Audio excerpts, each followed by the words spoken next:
Ja už neviem ako ďalej. Ty si tu bublinkuješ, ja sa tu niečo snažím vytvoriť. Ale ten projekt bude nudný, všade len samé fakty, roky. Ale čo tak? Zaujímavosť. Presne. To by bolo ono. Čo budeme robiť? Neviem. Tu máš. Daj si, možno ti pomôže. Ďakujem, Vlaďka.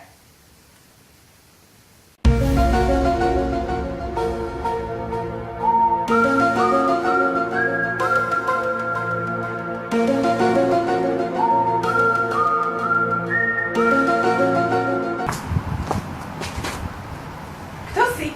Som Matej Prvý, alebo Matej Korvin, alebo Matias Funavý. Čo? Čo sa čuduješ, veď si ma už prerušila pri takej veľmi významnej činnosti ako zakladanie univerzity v Pešti v roku 1480 a tak som prišiel, keďže si ma pregovorila. Čože? Vy nám chcete nahovoriť, že ste Matej Korvin? Haha, veľmi smiešné. Kde je skrytá kamera? Ak na tieto vaše žarty nemám čas, keď ste ma už privolali a mám vám dokázať, kto som, tak vám ukážem pár miest, ktoré som navštívil po mojej ceste v Spišskej Sobote. Dobre, Matej, zaved nás na to špeci miesto. Ozaj vieš, že o tebe robíme projekt na dejepis? Páštelka Dikantová by sa určite potešila, kebyže ťa vidí. Milan, ja viem, práve kvôli tomu som si to premiestnil, ale obávam sa, že vašu pani učiteľku Dikantovú nebudeme mať čas navštíviť, keďže môj časostroj sa už chvíľu premiestnil.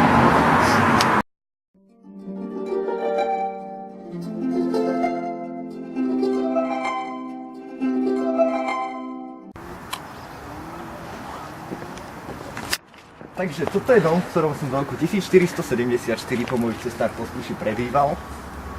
Aha, no a kvôli čomu si to bol? Počkaj, videla som to v papieroch. Súviselo to s uzavretím mieru s poľským kráľom Kazimírom IV. 21. februára v Spišskej Starej Vsi. Bolo to vtedy, keď zástupcovia Uhorska znovu žiadali prepustenie spišských miest zo záloha, ale poľskí zástupcovia požadovali také vysoké výkupné, že vyjednávanie opäť stroskotalo. Áno, presne tak, milá Mia. Milá Mia, síce mi majiteľ domu slúbil nocľah zadarmo, ale aj tak som si to musel poctivo odrobiť. Myslím, že viem, komu tento dom patril. Neboli to náhodou mešťania a poľnohospodári Švárcovci? V tunajšom múzeu sa totiž nachádza príľba, ktorú táto rodina dedia z pokolenia na pokolenie darovala. Že vraj si ju v ich dome zabudol jeden člen zo sprievodu kráľa Mateja.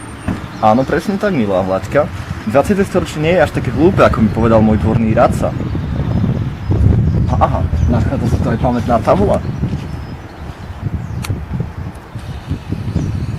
A kým odídeš, milý kráľ, je tu niečo, na čo si v svojom živote najviac hrdý?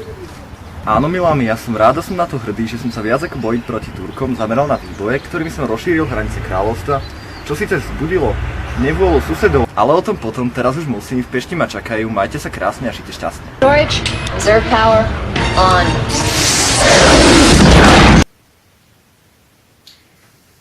Mia? Čo tu má byť? Mia? Kde to sme? To bolo naozaj? Sme predsa v tvojej izbe a čo máš na mysli? No veď to, ako nás navštívil kráľ Matej Korvin a ako sme s ním boli v Spišskej Sobote. Či? Si v poriadku? No. Jasne. Fakt? Jasne. A čo si mala na obed? Iba nejakú mňamku. No dobré, tak pojdeme radšej pokračovať ďalej.